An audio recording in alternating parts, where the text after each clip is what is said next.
Let's see.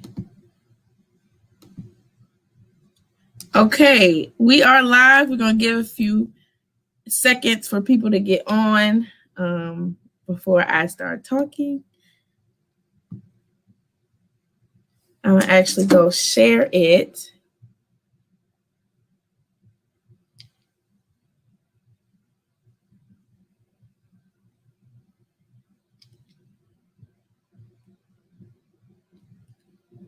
If you guys want to share it, you can.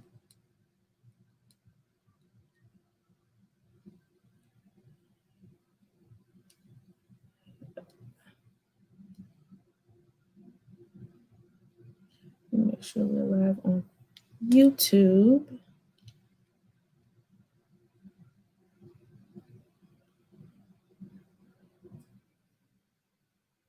Let's see.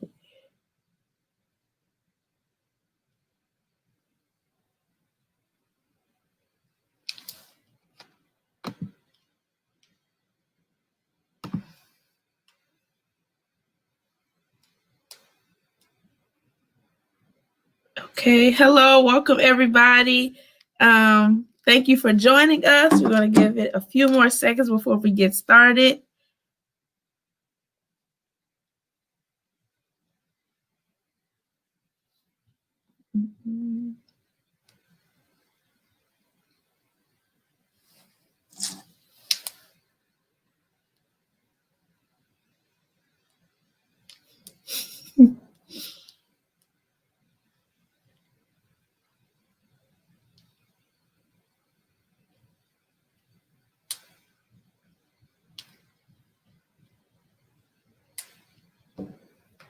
Okay, I think we can get started. Hello, everyone. Thank you all for joining me tonight at 6 p.m. for my second panel.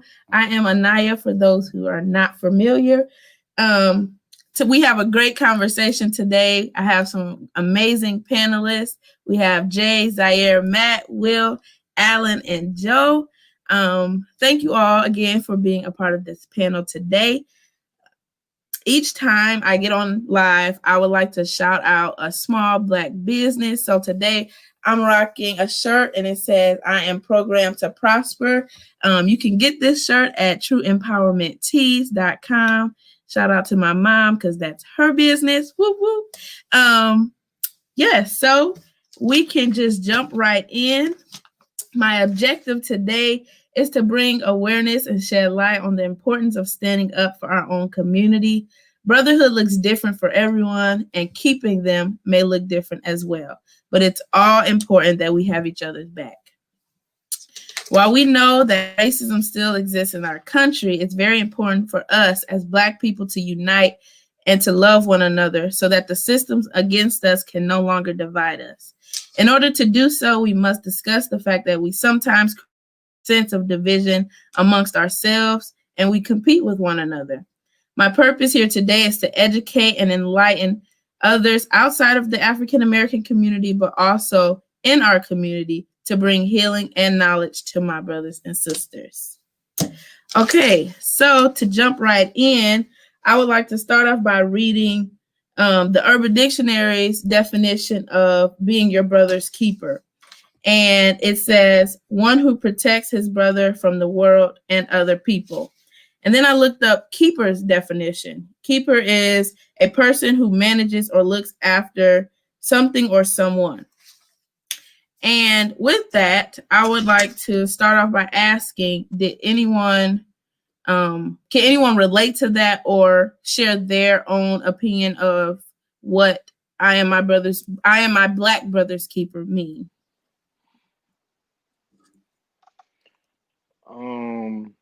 For me, being that I have a little brother, he's 13. I know how it is being my little brother's keeper, being a big brother.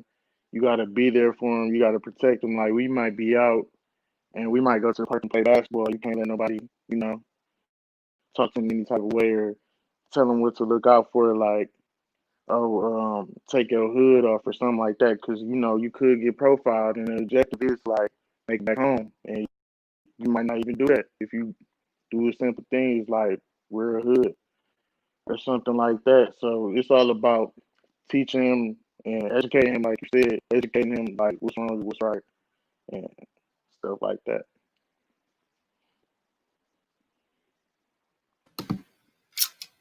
Alan, do you mind sharing what your opinion or definition of being your black brother's keeper mean? So I remember when you sent me the flyer, and it had the name, "I am my black brother's keeper," and in my mind, it took me to Genesis mentally, automatic. That's what it took me to, and it took me to where Cain and Abel were having their problems, and this is when Cain, slaughtered his brother, and God said he can hear the cries from the blood that was on the ground, and he went to Cain and said, "Where, where's Abel?" And Cain looked at God and said, "I don't know. He said, am I my brother's keeper?" And to God was in God's mindset, and this is what I felt for God's mindset, where it's like, yes, you are your brother's keeper. Because you are related, not only through blood and flesh, but through Christ, through God myself, that you have a connection. And all of us, all men, period, but especially black men, we have a connection, and our one main connection is the complexion of our skin. And even with the complexion of our skin, we may face, or nine times out of 10, we do face some of the same things. And so sometimes when we see things go wrong, and people say, well, that has nothing to do with me, am I my black brother's keeper? The answer is yes. You are your black brother's keepers, because the same thing that he's going through or is going through is the same thing that you have a high chance of going through. So when I think of the phrase, "Am I my black brother's keeper?" I say, yes, I am my black brother's keeper, and my black brothers are my keeper. And and we have to make sure we continue to keep that relationship between not only within the black community, but in the Christ-like community and in the world, period. That's really good. Would anyone else like to add to that?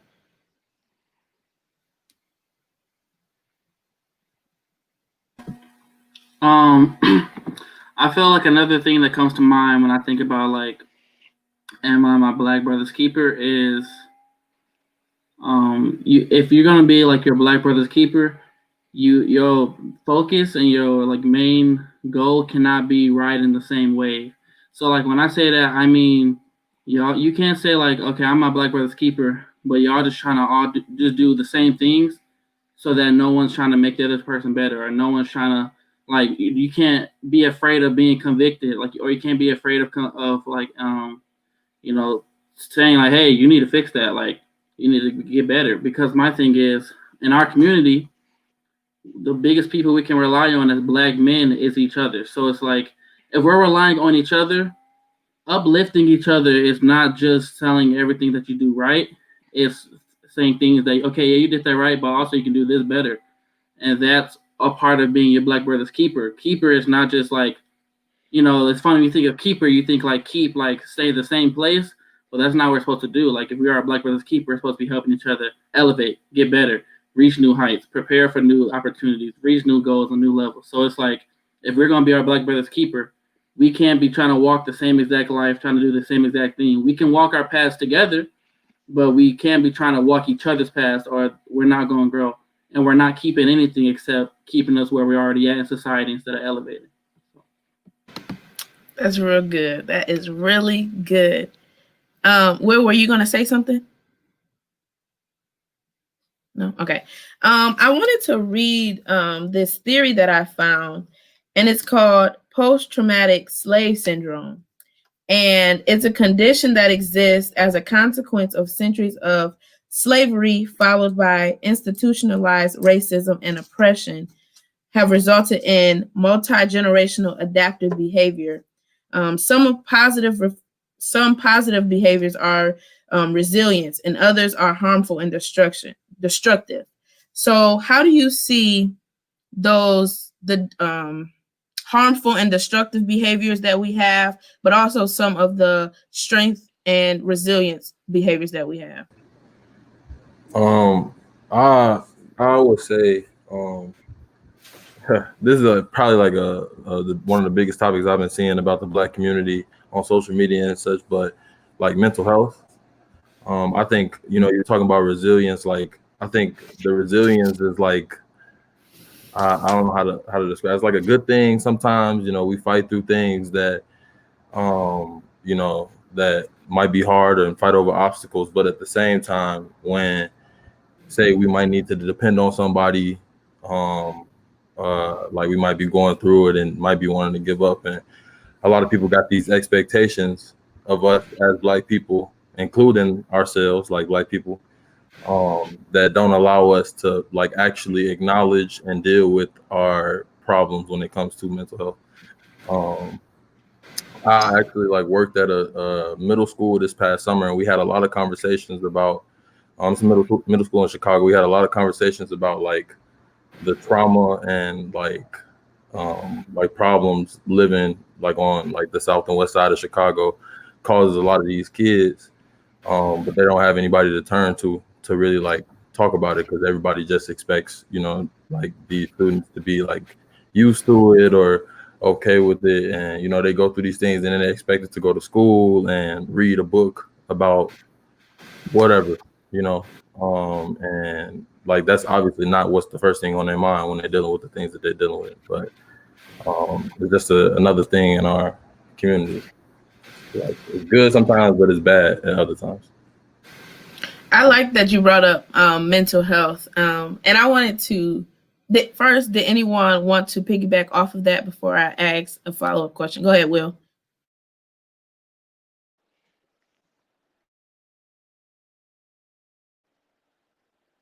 Yeah, hear me? Okay. So yeah. I feel like the post-traumatic slave syndrome and mental health kind of tied in hand in hand. Like, because like back in the day, the slaves will obviously get mad at their oppressors, and some of them will probably take it out like on other slaves, like their brothers and their sisters. Like, and I feel like we all can't get mad at each other, even though we gotta stay strong. We all can't get mad at each other. We gotta uplift each other because like we come from like Africa. Like in Africa, we was kings and queens and stuff like that nature, and we gotta uplift each other and such. And I just feel like instead of being mad at our oppressors, well, we can still have some sort of feelings towards our oppressors, but we just can't let those feelings exude out on our brothers and sisters. And I feel like as a Black community, we have to uplift each other more, because I don't really see it. I do see it, but I need to see it more in the Black community. I did want to piggyback off of what Jamario said about the mental health. One category of being your brother's keeper. If you see your Black brother dealing with depression, if you see them dealing with, low self-esteem, it's your job as your brother's keeper to say, you know what, man, let's get some help together. Don't make them feel crazy. Don't make them feel bad. Don't make them feel any type of way, but just say, let's do this together, because that's the brother's keeper mentality. Is I'm here to help you so that you can grow, and you're here to help me so that I can grow. I would also, I'm sorry, but I would also say I was trying to think of a better way to word it, and I was thinking that like sometimes we let our resilience turn into like pride for real.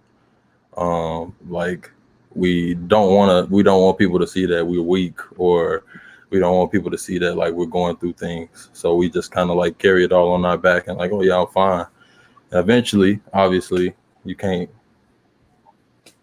hold on to that all on your own. So yeah.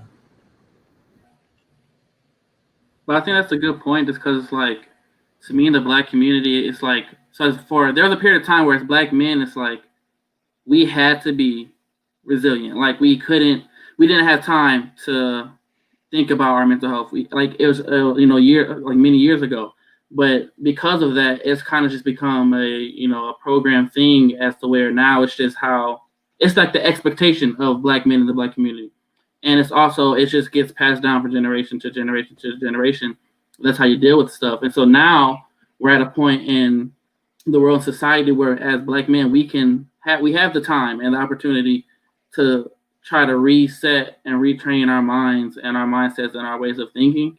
But like, Zaire said, like Jay said, it's like that's not something that's gonna be done alone. Like no one, maybe someone, but very, very, very few people are gonna have the willpower to do it on their own, because you can't always just see everything about yourself. Sometimes there has to be people from the outside that looks into what you're doing and helps you in that point of view. So you know what I'm saying? It's always like if you see something in someone that might need help and you choose to not say something, you might be the only person that sees that, and now they might not ever see that in themselves, and they might never ever fix that because you chose to not speak up. I do want to touch on something just really quick before we proceed.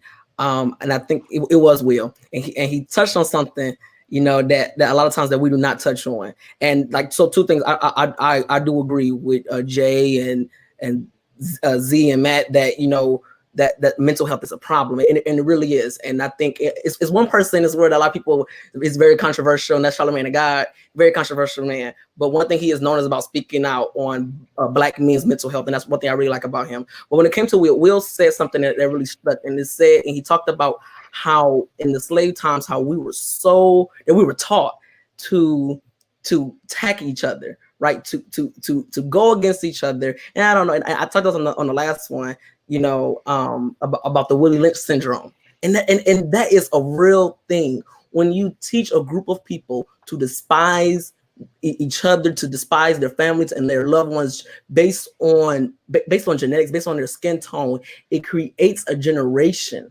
of distrust, of immobility, and all types of things. And I think what happens is because we went to we had the phase of the Willie Lynch syndrome, and that or like you said, the post-traumatic slave disorder, which I really love, that we said, no, you're my enemy and stuff like that. And so then when we begin to develop the mental health problem, because we have created that division, right? Nobody's willing to reach across the aisle and say, no, my brother, I don't care. We do have disagreements. I want to talk to you, or I want to help you, and you can help me with something. And so I think all of this goes hand in hand, and all of it goes back to slavery.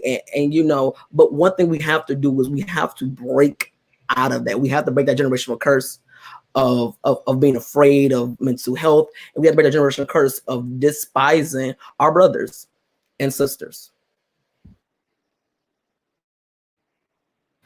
I love that you guys brought up the mental health. And my question would be, so we've all acknowledged that in the Black community, we don't talk about it, right? Black men specifically, like the post-traumatic slave syndrome talks about, is that we have these adaptive behaviors that are destructive and harmful to ourselves. So what do you guys do? Like, what is your process like or what are you guys doing now to, like Alan said, end those generational curses of mental health specifically?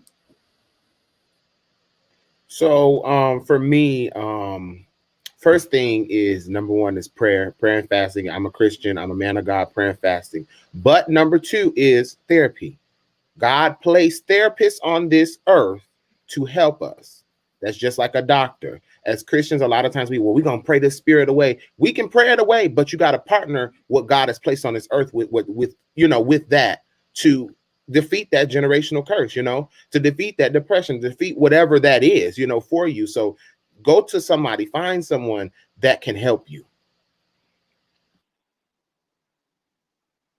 He touched on that with that, with how Christians, we're quick to say we're going to pray this thing. But correct me if I'm wrong. And but if I remember specifically, the Bible always talks about, we have to not only just pray, but we have to work within what we're praying for. Faith without work is dead. And so we can have all of this faith, we can have all of this, everything, but we have to put the work in. For instance, I do see a therapist when I have, things that I may be going through. And I'm like this because my mom and my dad, they was like, if you got a problem and you can't talk to us, you go to a therapist. You see somebody that you could talk about. And I think because my family broke the generational curse with me and, you know, with my sister and everything like that, it has helped me and allowed me to get to places that I probably couldn't have got if I was all bottled up, or it helps me express to others. I've done it. Talk to somebody, you can do it too, right? I think it's all about showing that, you know, not saying that if I can do something, you can do it too, but if I can do something, you can do something either the same or similar to it. I would say away from therapy, because I could truthfully say, from my own experience, like therapy does not always work for some people. Just because sometimes therapists don't, like, for our specific struggles, if we go to therapists, like sometimes they don't understand some of the things that we go through as like Black people, to be 100% honest. I've had a few crazy stories about people trying to relate to me that really could not. And it just made me uncomfortable, for real. That's truthfully what happened. So, I mean, either you keep, you know, doing that search for a therapist, or I know, like me, I just found a lot of different things that I could, you know, express my feelings and thoughts in. So my music is probably like one of the biggest things that I put all that into. And then I also work on things that I try to attack everything that may have like harmed me, or, you know, set me back in the past, like one by one, head on. Yeah, just fixing relationships and you know, trying to make my circle better, you know, and my relationships with my circle and all that stuff better. So.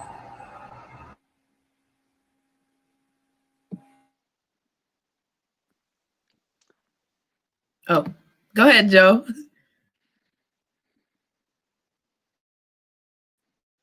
Can you hear me? So, just like Jay was saying, I don't really think a therapist would work for me. I don't know about anybody else's life story, but what I particularly deal with, I don't think it'll help me. Prayer has worked for me. I just tell God what I'm going through. He knows. He helps me get through. Sorry if I sound nervous. Prayer really works for me. I don't think therapy will work for me though. But what I'm really seeing now is that self-care, that's what it is. Self-care really helps me. I feel like I haven't really been diagnosed with anything. I don't know if I have depression, anxiety, I don't know anything.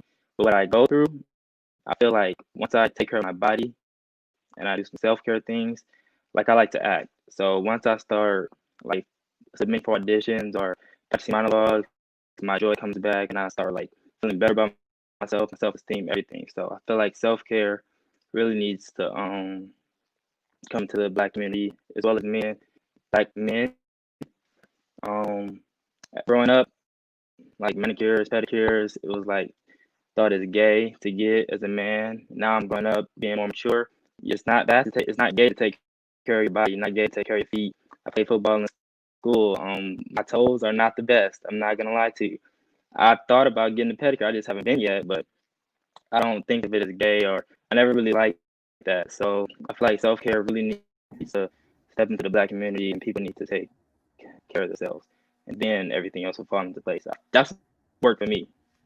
But, yeah. So self-care is definitely like something that helps like majorly. You can ask Anaya. I go to get a pedicure once a month because that junk it's like it feels nice. Like it just feels nice. It's like a massage. You know, and it's peaceful for me. Like I'll take my mom and pay for her to get one. Like it's just peaceful. Like it's just a calming. But like self-care in general, I think that's definitely a huge thing. And the biggest thing is taking the time to like know what you need as self-care. Like not like, okay, I need self-care, so I'm about to go hang out with the guys for no, like self-care. Like what can you do by yourself that will help you regenerate your energy, that will help you refocus yourself, that'll help you grow. And the other side of that is one thing that I was going to talk about is that having a group of people around you who are having that same goal as you. Like you can't be wanting to focus on self-care. Focus on retraining your mindset, retraining your thoughts. If you're around a whole bunch of guys who don't care about that at all, or girls that don't care about that at all, like you can't be your circle. You're not going to be able to break out of a mindset that you're having if your circle, everyone who's around you, is keeping you in that mindset. So you got to be strong enough and have the willpower enough to just make the decision. Like, okay, that doesn't mean I'm about to just go befriending people, but you just got to redefine those friendships. You have to redefine them and be open and honest about them without feeling bad. And if they try to make you feel bad, then that exposes who their character is. And that's, boom, you're done. That's one off the list. You know what I'm saying? So it's like, that's something that you have to just make the choice to do. And that's coming from someone who I used to, growing up, always had, my friend group was huge, like 15 people, all back because we'd be on a basketball team together. So we just be mobbing everywhere. And then like senior year of high school, I made that choice and I took a step back and I said, I want to see, when I take my self-care and figure out what I need to do for myself, who actually takes the time to see what's going on with me. And my circle went from 15 people to 4. And ever since, I'm like, okay, I understand, like, okay. And that's not me having, and I didn't lose any love for like those people, but I understand that there's levels to it. Like there's levels to friendship, there's levels to bonds, there's levels to relationship, levels to care. And that doesn't mean you have to start looking at people sideways or slaying it, but that just means, okay, understand who's there for you, understand who you're going to allow to influence you, understand who you're going to put most of your time with, who you're not going to put most of your time with, and then you move forward in that way. But I think it's big to have your circle around you be people who support you and you can support them without it feeling like an effort, because y'all are naturally going towards bettering each other and growing. So. Can I say something? Love that you said. Oh, go ahead.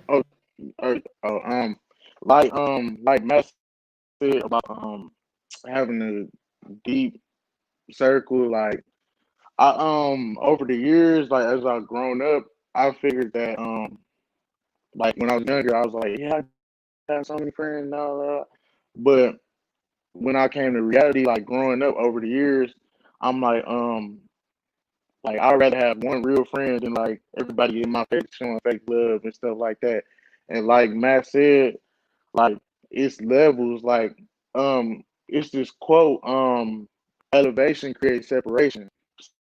So once you elevate to that higher self love and self care and things of that nature, you start to figure out like who is for you and who is not. You get what I'm saying? And I just feel like um your friend group has it definitely like your brothers, they definitely have like a effect on your mental health and things of those nature.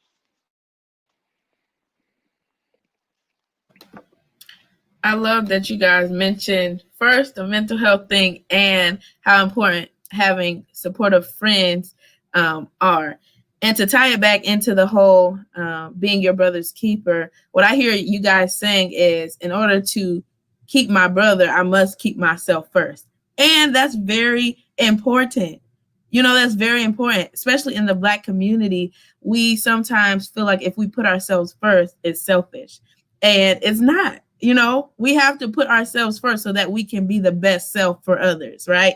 And to go forward, what question? Let's see. Oh, with the world constantly targeting us, how important would you say brotherhood is, and how is that portrayed? Brotherhood or sisterhood, right? Brotherhood or sisterhood is in your life, and how is that evident? So let's go with, Will, you can start. Go ahead.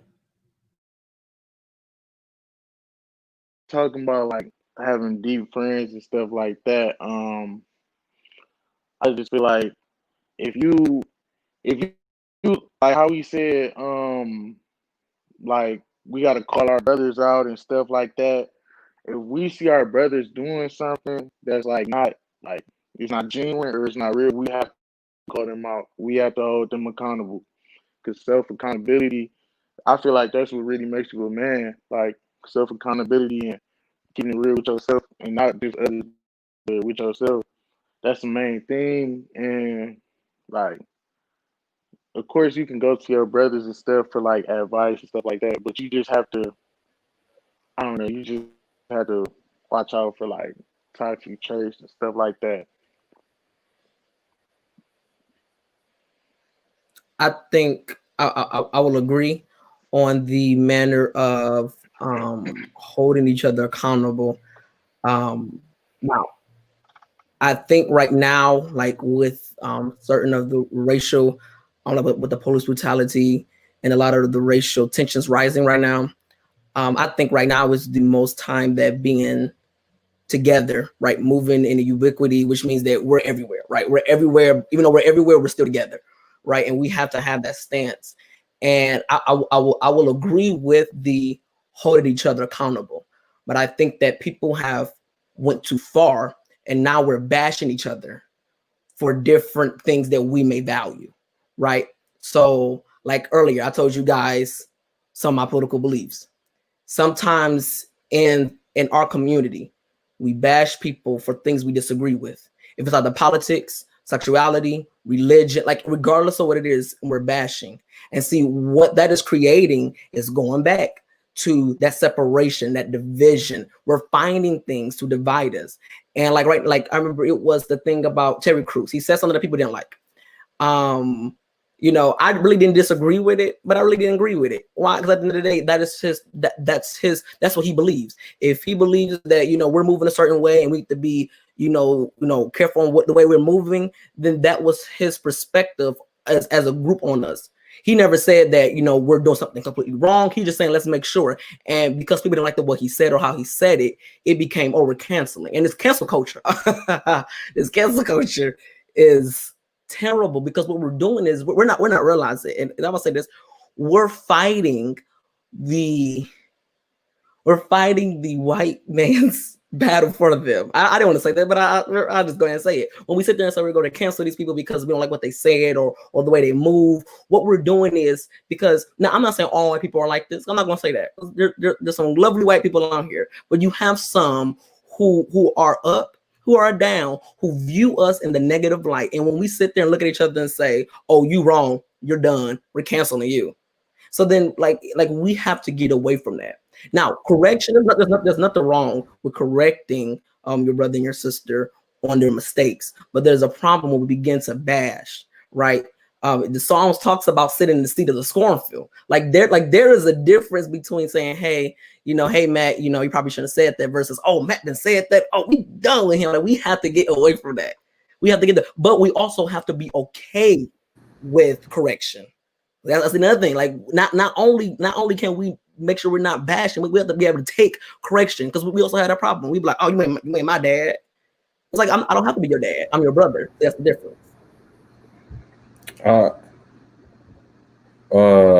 Yeah, I was gonna say there's two things. One, there's definitely a difference between condemning and conversing, and condemning and helping somebody.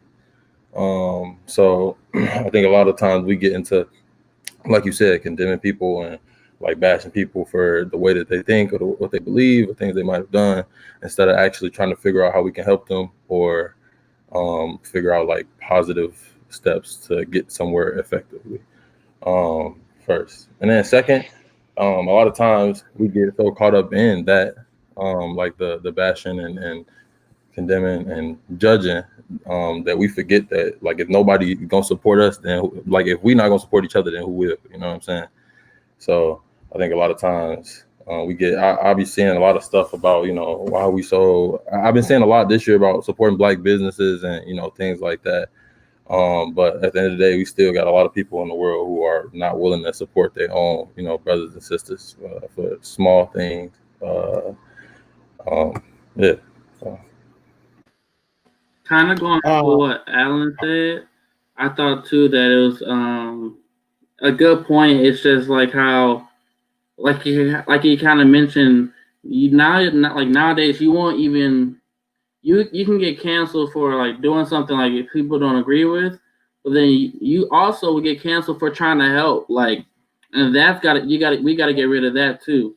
Like, you can't call me your brother, and then I act brotherly towards you by trying to help you, and then I get canceled because you don't want to better yourself. Well, that's a very toxic, mindset and relationship as a friend, as a brother. So it's like I think that's another thing black men have to also get used to. It's like, which kind of Jay touched on too, lower that pride down a little bit, and know who to lower it down to. That's a big thing. And once you know who you're lowering your pride down to, and you're allowing to speak to you, then you can't cancel them, or you know, a lot of people that talk about in the church too, like you can't catch offense. Don't be so quick to catch offense. Like if this is someone you're going to allow to talk into your life, and you've made that choice, and you know they're speaking with you know they have good value to what they're saying, then it's like you can't just be so quick to get offended if you want to get better. Because if you're saying you want to better yourself, but then you also get offended every time someone tries to help, you're contradicting your own goal, and you're not going to get anywhere. So I think as black men, we have to be conscious about that and be humble enough to admit that that's something that we have to work on. Because I think that's something everyone has to work on. It's not no one has that perfect. Everyone has that one thing a friend might say, and you're like, I don't want to hear it, and so now I'm gonna be offended. Like we can all get better at that, and so I just think that's something as black men we have to, you know, work towards and help each other work towards. That's good. I wanted to like kind of Alan and Matt like kind of piggyback off of both of them. How I really think about it is this: correction is saying you did this, but let's come up with a solution. Judgment is you did this, but you just did it and you know you're wrong. You know what I'm saying? So people, this word judgment gets tossed around. Well, you judge me. No, I'm trying to help you. We trying to do this together. We in this together. When I say, okay, you wrong, but let's talk about, okay, what do you think? Why don't you think it's wrong? You know, or, you know, just coming up with a solution. And that's one thing that a lot of people like in the cancel culture, we're trying to help each other. I'm trying to help you, but I expect you to help me. Perfect example. I'll give an example, real life scenario. Matthew and Anaya will take me in a room and chop my head off. Okay. Tell me what I did. But guess what? They're going to pray for me. They're going to tell me what I did wrong, but they're also going to say, all right, let's make this better. And it's vice versa. I'll pull any one of them in the room, but we can't, you know, this correction thing, you got to come on, dial down with the pride. Another thing is, as a brother and a sister, you can't embarrass your brothers and sisters. You got to be careful with that. So a lot of people in this like generation, we see a lot of people like they want an audience around when you correct them. They want an audience around, you know, that's good. A reconciliation circle, whereas all the friends, that's not appropriate in all situations. So as a brother, you should not be wanting everybody to know what's going on between me and you. Or as a brother and sister, you should not know, you know, everybody shouldn't know. You know, now some certain circumstances, then yes, I understand it. But we got to because that is a lot of what aids in the cancel culture. So it aids the cancel culture because it's like, well, now I'm embarrassed. You done put me on Front Street in front of all these people. I'm really done with you, you know, so you got to be careful with that. Right. Regardless of how right you were, if you know, you can't just expect, be like, well, you need to be mature enough to hear the message of what I'm saying. No, you need to be mature enough to be able to discern when to say it, you know, so I think that's very, very, very true. That's so, yes, this conversation is so, who's going to go? Will, go ahead. Yeah. Yeah, I'll go. Yeah, like to piggyback off what they just said, I feel like the cancel culture is like more of a clout thing. Like a lot of people want to say, "Oh, he's canceled" or "she's canceled" for saying, but you're judging and you're not finding a solution. Like like Z said, it's like, yeah, like people make mistakes, and I feel like they should be held accountable. Like I said, like a lot of people should be held accountable, but I feel like we can't just keep acting like, yeah, he said that. No, we're done with him. We done with her. Like, I feel like we have to come up with solutions, like pull that person to the side and be like, okay, yeah, you said that, but you know, you shouldn't have said that. You know, that's wrong. Like, you know what I'm saying? And another thing, like when it comes to black people in general, like we already a minority, and then people like who are like gay or transgender, they could be like the double minority. You get what I'm saying? And people within the black community, they want to bash them just because they gay or like they transgender. You get what I'm saying? And that adds on to like the mental health thing. Like it might damage them mentally. And I feel like we can't do that. We have to continue to uplift like our brothers and sisters. I did want to say one thing before we move on. This is my last thing. It has been really like bugging me. I just want to say it. And people all out in radio land and everywhere else, I want y'all to hear this. Cancel culture sometimes can cancel your blessing. No, you not you trying to preach today. I'm not even going to that, that way. I'm just saying, like, sometimes you don't know if you cancel somebody, you can cancel what they have in store for you, what they have had. Like, they could be ready to sow into your life. They could be ready to give you a deal, if Jay create music and Matt create music, they could be ready to give you a record deal. And you didn't cancel them because you offended. Instead of talking to them and reconciling. That's good. Value your brother enough to correct them, but stand by them through that process of correction, right?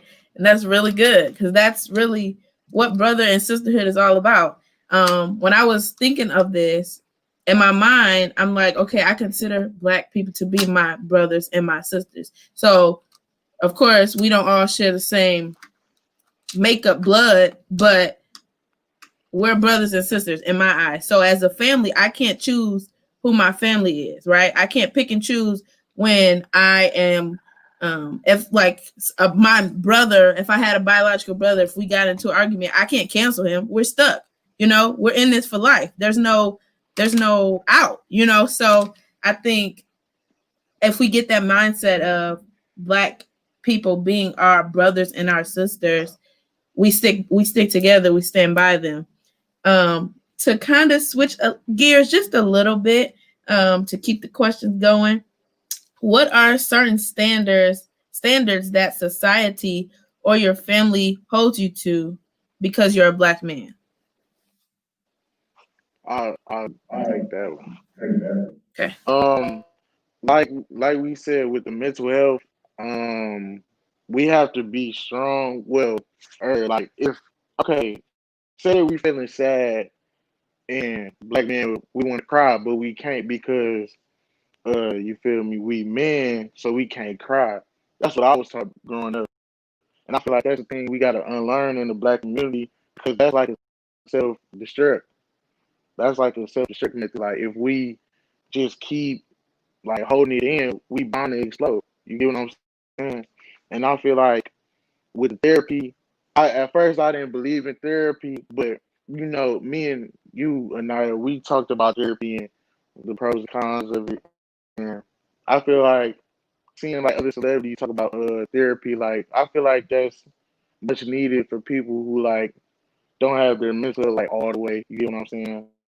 And just like the standards, like that's one main standard that I feel like we have to unlearn in the Black community.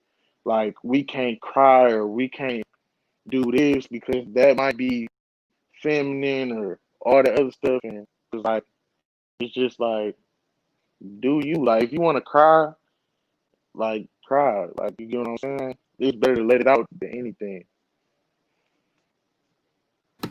Go ahead, Joe. A standard that I feel a lot of Black households hold on their sons and their daughters, I'll bring ladies into this too, is that, now don't get me wrong, education, yes, you do need it. Because we're Black, we have to work 2 times as hard. Okay, I understand that. But the standard of Black people forcing their kids to put down their dreams and say, you have to do this, you're going to graduate, you're going to do this, and not letting them have the lives of their own, it brings me back to the slavery PTSD you said. We have that mindset that this is how we were brought over here to do this. So all we know is hard work and doing this, going to school. We have to be smart. You have to let your kids, your Black kids, be who they have to be in life. We all have a purpose. We all know that. You cannot just strip your child's joy. That's where mental health comes in. Your son could be playing with a basketball when he's 3 years old. He wants to be a basketball player, but you stripping it away from him. That's why he knows. That's what he loves. You're stripping it away from him, putting what you want what you may have failed in life. I'm not trying to say failed on parents, like what you wanted to do in life as a parent, but you didn't get to do because your parents stripped your joy from you and their parents stripped their joy. It's just a reoccurring generational curse that we have to strip away in the Black community. Like that's the main thing. That's the standard of you have to do this. You can't have your own dream. You have to do this first. Then you can focus on yourself. That's one thing I feel like we need to stop. Going back to what Will said, when I know I talked to Anaya about this last year. I was going through a lot last year, just mentally and struggling with wanting to be in school and having motivation and some things that I was going through. And I remember trying to confide in a family member, and like I was like, I think I'm dealing with depression, anxiety, and all these things. And like their response was, "No, you're not." Like they were saying, like, "Don't claim that," blah blah blah blah, right? And they go back to the resilience conversation. Like we had a whole long discussion in public about about how I basically said, they were like, "Don't claim that," and I was like, well, how can you really fix a problem if you never acknowledge it? So I think it was, ingrained in our heads and our family's heads so long that, like just keep going. Nothing can stop you ever. But in reality, again, like I didn't get better until I acknowledged that I was dealing with some things that I had to face, so and that's real. So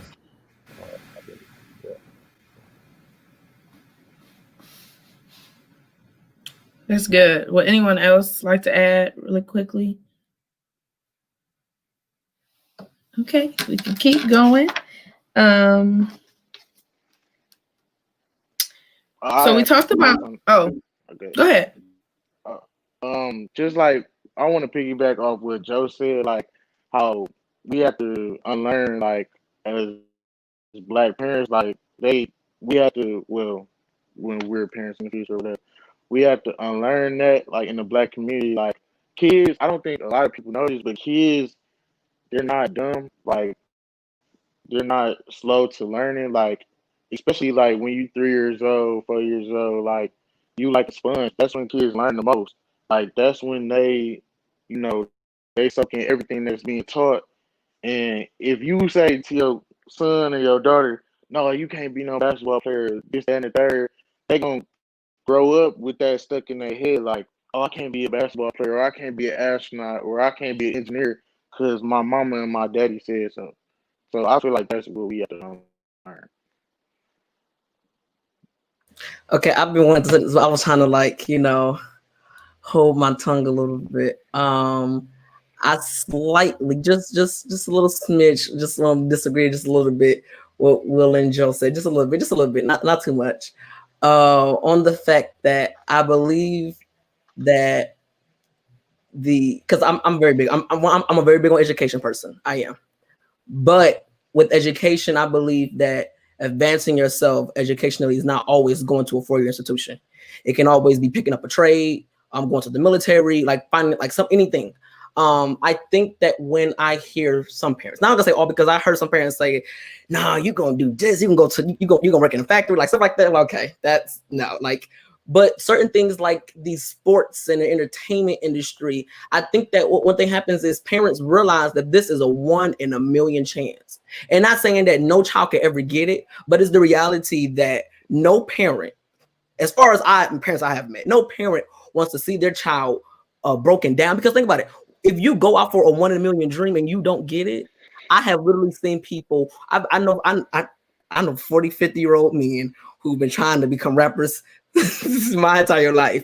And sometimes you have to say, okay, you're not going to become a rapper. And I'm not saying we should tell people, no, you cannot, but I feel like we should expand the thought that there's a possibility that you cannot. So I believe that what a parent should always do is to make sure their child has a backup plan, a plan B. I feel like, because I feel like, yes, like when I was in school, and I'm still in school now, when people would be in school and they'd be playing football or basketball, all of them had majors. There was one point in time where people used to go right into the NBA, but they realized that no, we need to make sure, just in case they get injured, anything happens to them, that they can have a secondary plan. So I think secondary plans is most definitely a big thing. So I'm not disagreeing as a whole that, parents should, just be like, yeah, you're gonna become this. But I feel like the reality is that 1 in a million dreams are 1 in a million. Now, if they was 989,000 and a million, then hey, parents, shut up. But they're 1 in a million. We just have to be realistic that the draft is just so small. Go ahead, Joe. It's on like, okay. Going off of that. My whole thing is, I'm not saying you're wrong. I agree with that to a certain extent. But my whole thing is, it's people in jail with degrees. It's people that's homeless with degrees. It's people that make bad decisions with degrees. Like, no matter the dream, even if you do go to school, you be successful. You go out and follow your dream, you can be successful. Just as much as you can fall on your butt trying to chase your dream, you can fall on your butt with a degree. So I just feel like if God places it on your heart, and you for sure know that you have a passion and you really want to do something, don't let, like, once you get 18 and once you get out your parents' house, I feel like black people, everybody actually, just not just black people, everybody should just follow their dream and do what makes them happy. We don't want to keep having these holds on our people and everybody, and just like, okay, so for example, say I have a daughter or a son. I'm telling them I wanted to be a nurse or I wanted to be a doctor when I was older, but I didn't. I just failed to. I didn't do it. Whatever reason happened. Now I got to send my daughter or my son to an extra, I don't even know how many years you got to be in school to be a doctor, but I got to send them an extra 3 or 4 years in school, and all that stress on them for something they don't even want to do. And they like, I'm putting all that stress on my child for a dream that I had, just for them to like be stressed, depressed, all these other things. I just feel like it's either way. You just have to let your child do what they want to do. Like once they got your household, but once they're in your household, still, you have every right to say what you have to say. Once they're out, you can go either way. Literally, you can be homeless with a degree. You can be homeless with chasing a dream that you can't tell. I do want to say that I think that's what we create the differences between dreams and goals, right? A lot of times we have dreams, but we didn't say anything in the middle to get to that. Like that's why you have short-term and long-term goals in life. And sometimes we see people who say, "Well, I want to be a doctor," and then they realize, like for instance, for the longest before I want to be now I want to become a law professor. Before that, I just want to become a mortician. So you just imagine this 8-year-old kid saying, "I want to be a mortician."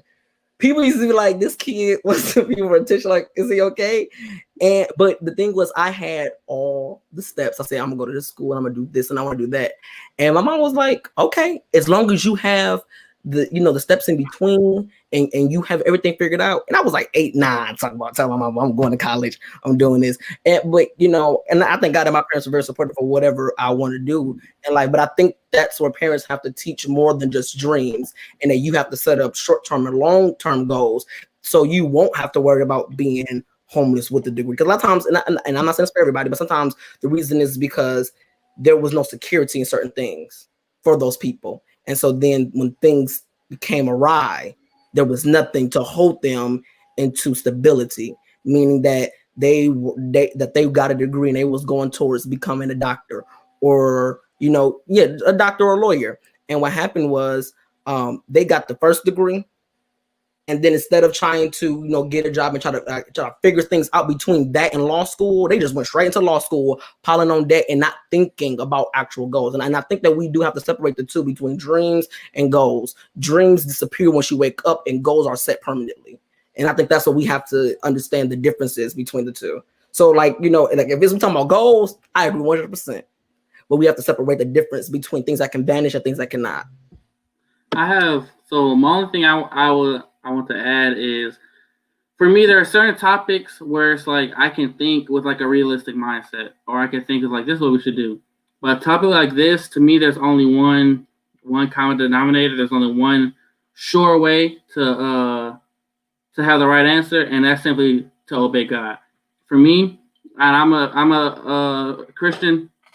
This is one of those things where this comes down to that. If you rely on your own mind, on your own way of thinking, you don't know where you're going to end up.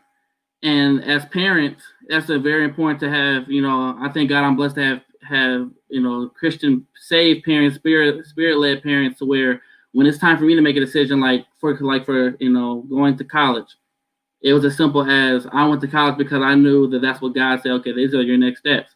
Me personally, in my own heart, I want to go to music ministry. I want to go to Christian school so I can go study music ministry and just get started at 18. But it's like, for me, it's like a conversation like this.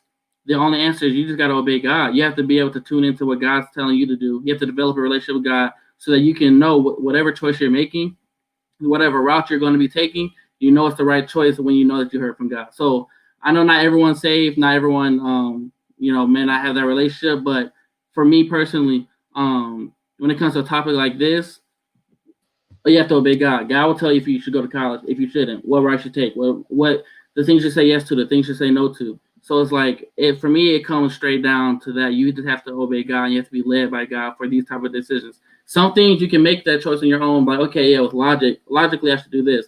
But some stuff like your life, like your purpose, what you're going to be doing for forever, things that can set you on the right and wrong path, you got to obey God. And you got to be able to take it to God and trust Him and trust what He says to you.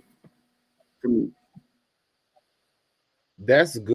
I agree with that, 110%, because my thing is I've had experiences where I didn't obey God and I saw where it took me. So, and so now I'm just fully and solely dependent on God to help me, and do the things that He tells me to do. So that's just, yeah.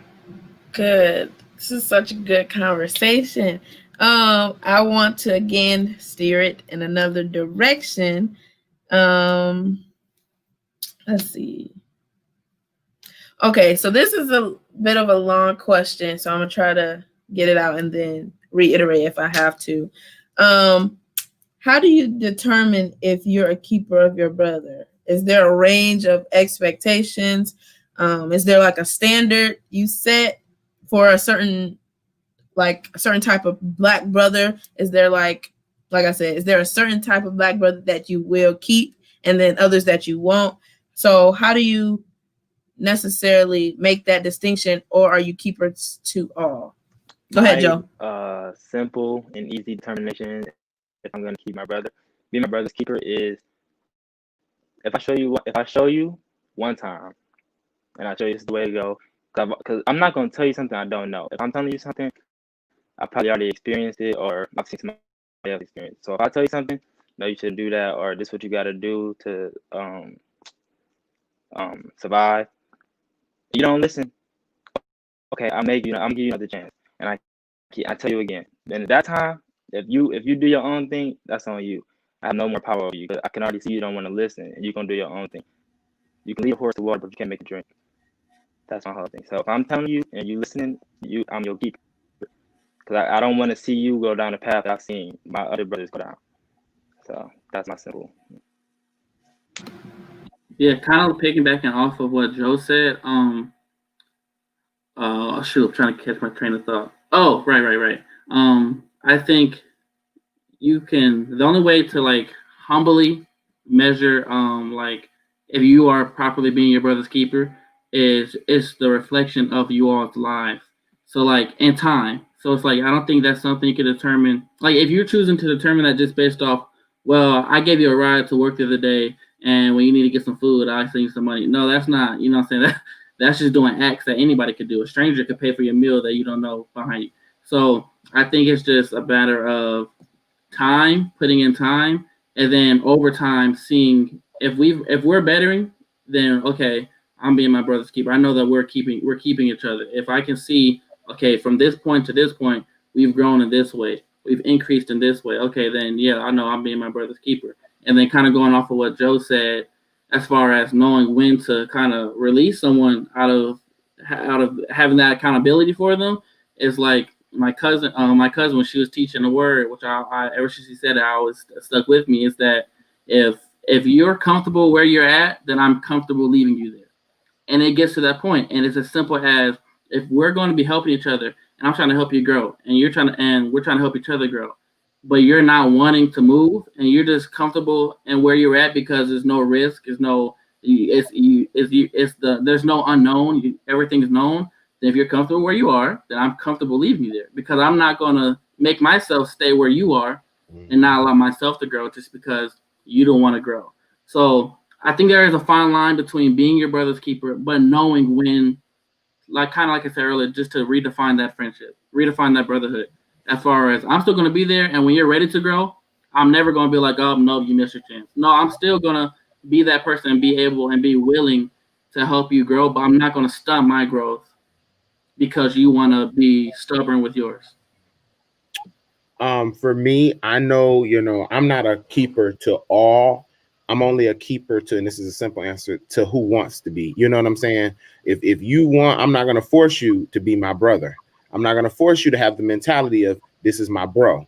No, only if you are willing. You know what I'm saying? If you want to have a brother or to have brothers, because there's multiple, then will I do, but I'll always be praying for everybody, at the end of the day. But like actual advice and like, helping and them helping me, pouring into them, whatever, you have to be willing.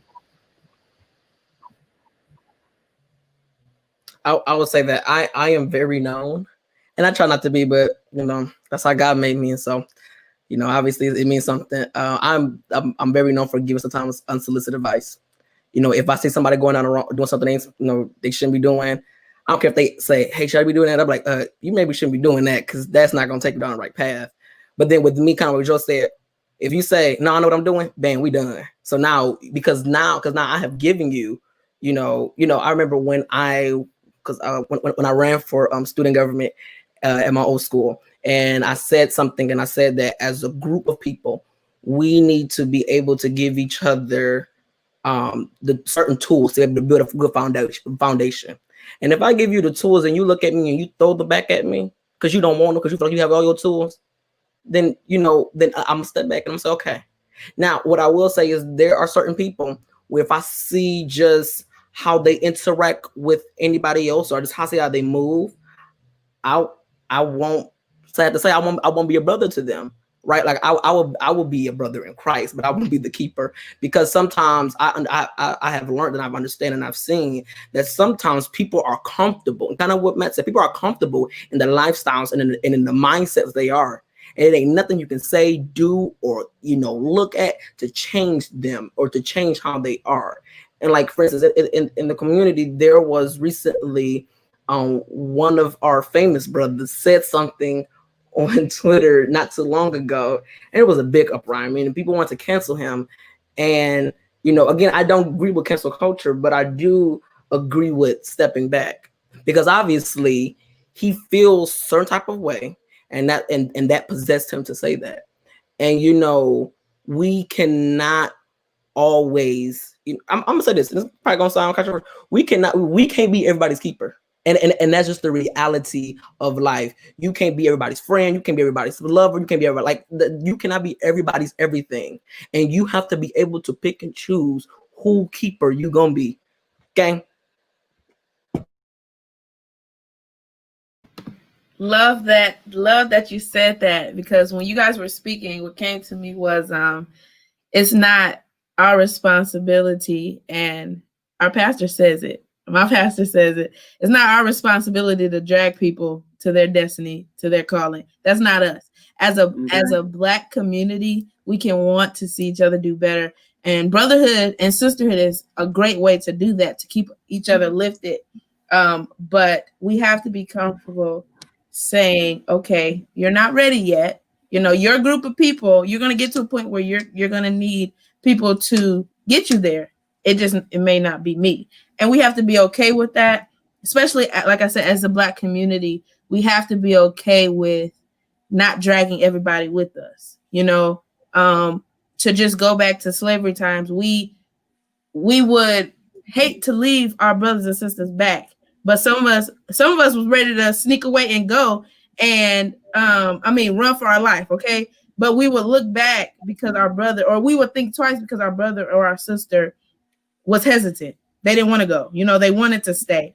And so at some point we're going to have to make a decision that we love each other enough to leave them where they are, and hopefully, prayerfully, they can come to the light, and be kept. When they get there, we can keep them, and so that's really good. Go ahead, Matt. Just the one thing I was going to add to that is, I think real quickly to that, in the Black community, I feel like people who are try to pour into people or try to help, and then when they don't want the help, they move on. I feel like those people should stop getting a bad rep. Meaning, like, you can't ask for help or say I want you to be my brother. Then I give you that help, and I try to be that person for you, and you reject it, and then you get mad at me because I choose to keep moving on. That has to be like that.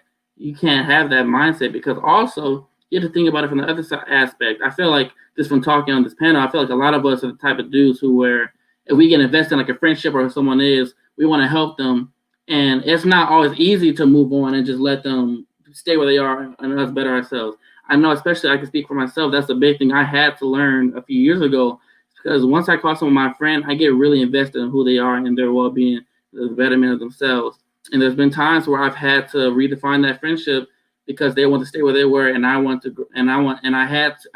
to, for my own sake, my spiritual well-being, my physical well-being, keep going.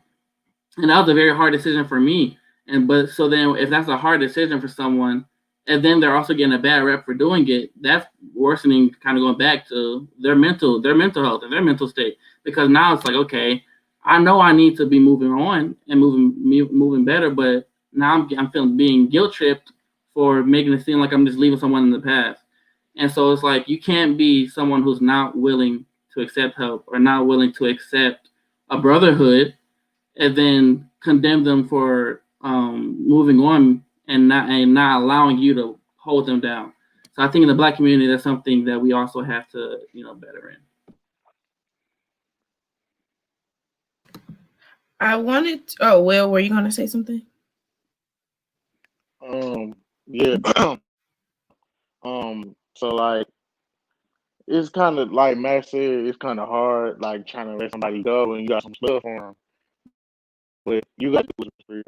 And like with my mom, she said like to me, like, with a little over a month ago, she's like, God bless you with the spirit of discernment at your age, to where you can tell, you can pick up on people's energy and stuff like that.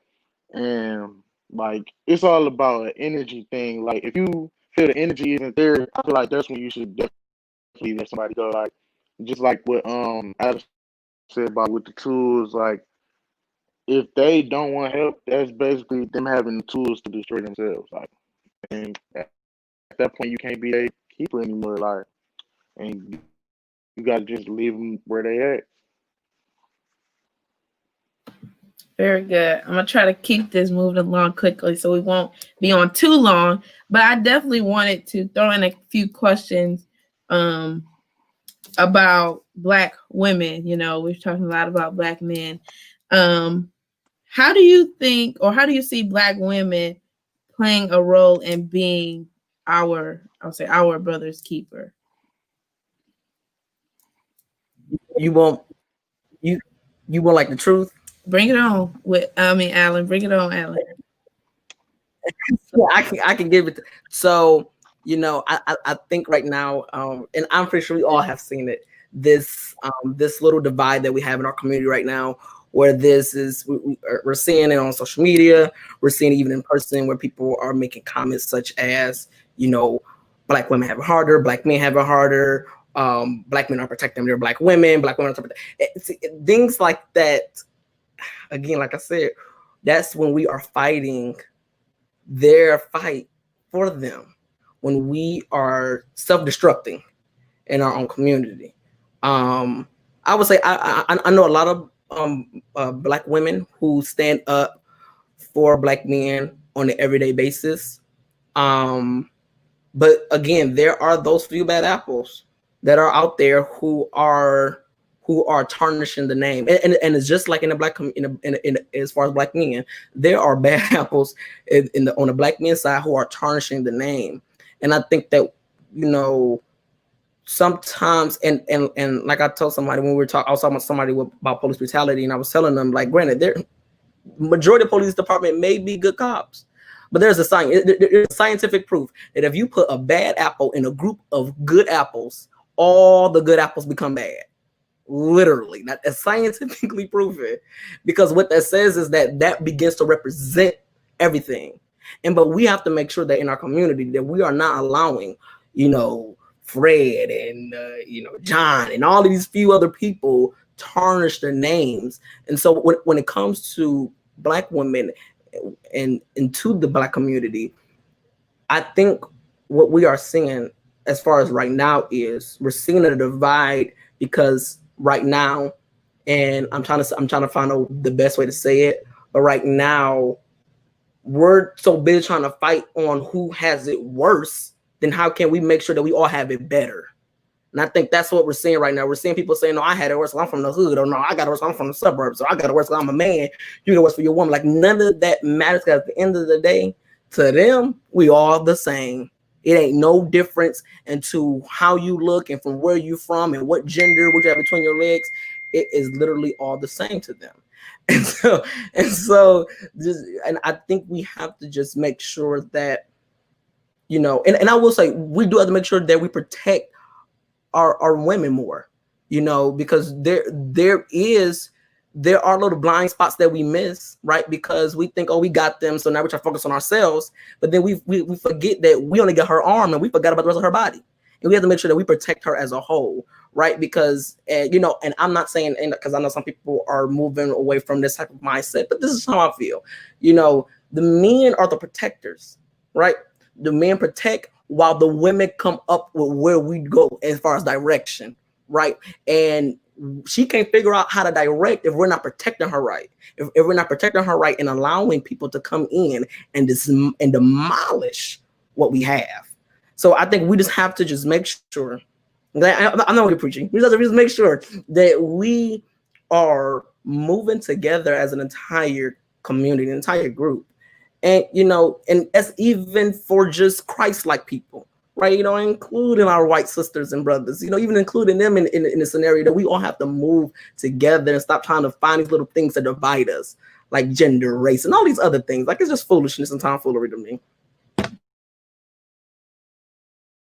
Only thing I was going to add is kind of what Alan talked about at the very end. Is like, I just think it's a give and take, like, relationship between Black men and Black women. Meaning there are things that Black men have to be there for Black women in order for Black women to be there for Black men, and they're coinciding. Like, there's not one without the other. And so it's like, if one group of people is consistently falling short, then that's automatically going to make it fall short on the other end. And now it's just a system of falling short. So, you know, kind of like Alan said, I also believe in, like, men being protectors and men being providers, and women, not that doesn't mean women can't protect and provide for themselves, but, you know, I think as Black men, that's part of our role. You know, that's part of our duty, is to protect our Black women, you know, and I think and, you know, but like I said, I think it goes vice versa. So there are and you're asking what our duties were, so that's what I'm focusing on. But yeah, I think those are our duties as far as Black women, and respecting them, not allowing disrespect to come that way. You know what I'm saying? Not allowing our views to be shaped by society, of who Black women are and Black beauty. So, yeah. I absolutely love that. We are going a little over, so I'm going to ask as one final question to wrap it up. What is one thing you're doing specifically, and I think we can go down the list or down the line. What are you doing specifically to create a sense of brotherhood or sisterhood, or just what are you doing positively, like in your personal lives, to make the Black community better?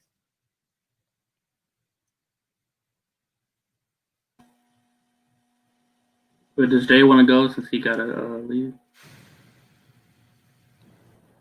Yeah. So a lot of if anybody's ever talked to me about what I think God has in store for me and what I'm supposed to do for the world.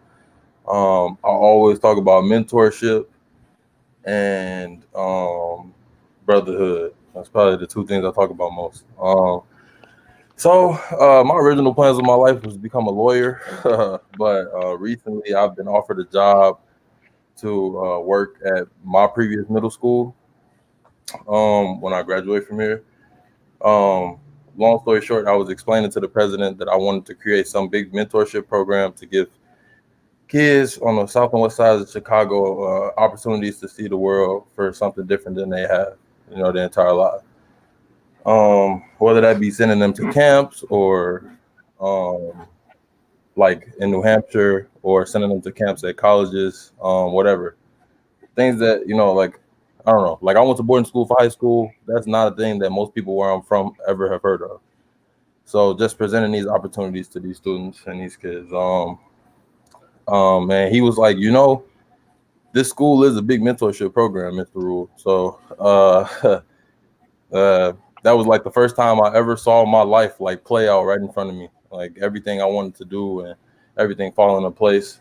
So I plan on taking that job, and I plan on working there, and like obviously like I'll be working in the development office, so bringing in money to actually get students to the school, but also like creating those opportunities for them to see different parts of the world.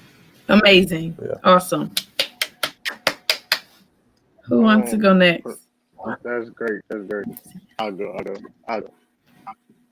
For me, I every day I try to educate myself on things that could uplift the Black community. Like it all starts small, and then we can go big.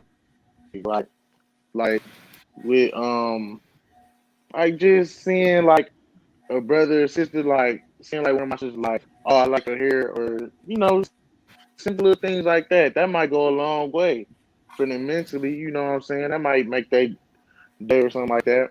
And then like with this panel, I feel like this is a great opportunity to shed light on uplifting the Black community, because we're educating ourselves. I'm learning stuff from y'all. Y'all might learn something from me. I don't know. And we can all together, we can try to fix the Black community.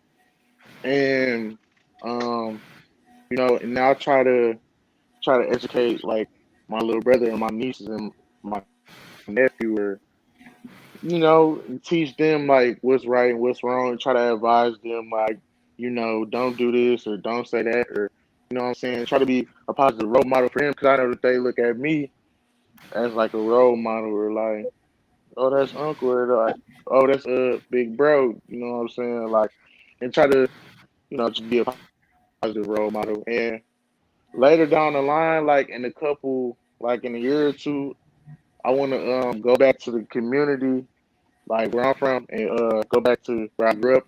I want to do like some community work and stuff like that. I feel like that's big for me. We love to see it. Keep going. So for me, kind of like you said, I'm a very big on education. Like I said earlier, I'm very, very big on education. And I do want to become a law professor. Specifically, I want to teach constitutional law and criminal law, because I believe that, I was telling my constitutional professor, now I was saying that there are so many rights that people have, but we don't teach them. Like we don't just blatantly outright teach them unless you go get the degree or you go do something else. And so I've always been big on, trying to educate the people in the Black community and people in general about what rights they may or may not have.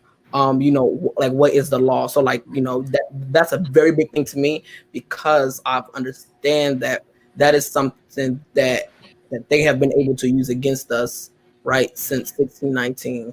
Is the laws that have been in place, and what they get out of it. They get this little joyous feel that we don't know the laws, right? So then we break them, and then they're like, oh, we got you, all because nobody ever decided to teach our brothers and our sisters and our nieces and our nephews and all these type of people about these laws. And so I've always been big on teaching, and that's how I do it. And that's how I will continue to do it. Because like for instance, like for some people it's conversation, but I know I don't always say the correct things at all times. So I know, things like that may not be for me, but educating people on, what they can and cannot do, what protects them and what doesn't protect them is where I think that, God has positioned me to be in. And I think that because he positioned me to be in that area, I will be in there because we all know he has the final say. Period. I think my thing, because your question was like, what do we feel like our role is, right? Mm-hmm. Yeah. I think what my role is and has always kind of been, at least up to this point, is just being the person who stays consistent and who I am and the light that God's put inside of me to shine. Doing my part to represent Black people. And the light that I believe that we should be represented in, and the opportunities that I believe we should be getting, creating a standard that I think we should have, not the standard that society puts on us. So I think one of my biggest things is just, that I feel like my role is one, just doing my part and my standards and my consistency of who I am and how that affects others. And then I think the other part of that is not just letting my light shine, but making sure I am obeying God to where I can be in the right rooms when I need to be in them to create that next level of elevation for Black people. So meaning just, I'm not a passive person, but I'm someone who I obey God and I act and I let everything else fall into place. And when I believe anyone who does that, that can do so much more than what I can do for myself and what I can do for Black people. So I just try my best to allow myself to be someone who can be used in whatever manner that is. So when it comes to the elevation of our Black people, it's just when I get into those opportunities and those doors and scholarships or events or meetings or banquets to represent Black people in a light that may not be represented by society, and not do that for myself, but to do that for the elevation of how people view Black people. So that's how I feel like my role is.